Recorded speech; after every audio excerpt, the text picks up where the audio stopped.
When I was around 9 years old, my parents built me and my twin brother a treehouse.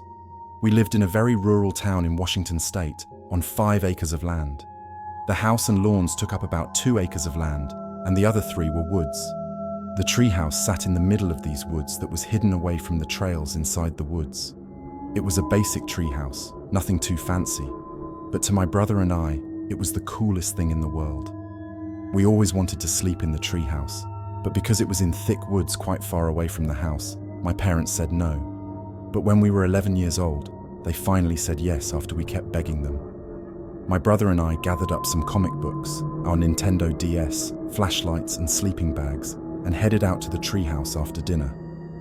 Washington's summer evenings are pretty comfortable, so we weren't too worried about getting cold, and were more focused on having fun in the treehouse more than anything. We set up our bags in there, and began playing Pokemon on our Nintendo DS and having a good time. As it was getting darker, we switched on our flashlights and started reading our comic books. The treehouse door had 2 latches to keep the door shut when it got windy. 1 latch on the outside and 1 on the inside. As we got into our bags, I latched the door shut so that it didn't blow open in the middle of the night. I don't remember what time it was, but I woke up to the sound of crunching on the ground below us. I sat up and listened to my surroundings, making sure I wasn't hearing things. I kept hearing crunching below the treehouse. I woke my brother up and whispered that I hear crunching. He tried reaching for his flashlight, but I stopped him. We sat in the pitch dark, listening. It seemed that the noise had stopped. He whispered back that it was probably coyotes and that we're fine. Not 30 seconds later, we heard the ladder to the treehouse creak with the weight of someone climbing up. Then someone on the other side tried to push open our door, but luckily the latch was set and stayed closed. A huge thud came from the other side of the door, along sounds of cracking wood. We stayed quiet, too scared to make a sound.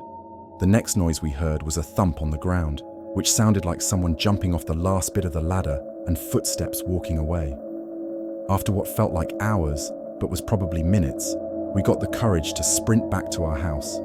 Leaving everything but the Nintendo, even though we were scared out of our minds, we both wanted to make sure our Nintendo was safe, especially since it was so expensive and we had so many games on there. We made it back to the house in 2 minutes, running the fastest we have ever ran before. The walk to the treehouse takes about 5 minutes from the back door, so the run back in 2 minutes was impressive for us.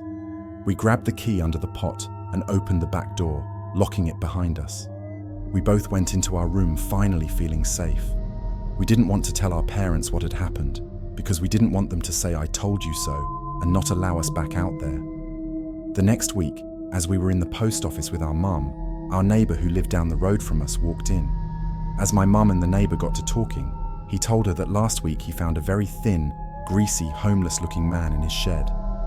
My neighbor's dog had apparently seen the man go into the shed and was barking at the shed.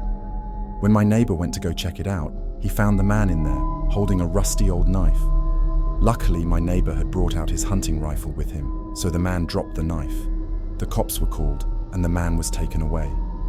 I believe that this homeless-looking man was the one on the other side of our treehouse door, looking for a place to probably sleep that summer night. After that incident, we didn't play at the treehouse as much, and only went into those woods when it was light out, and we always took a knife with us from that point on.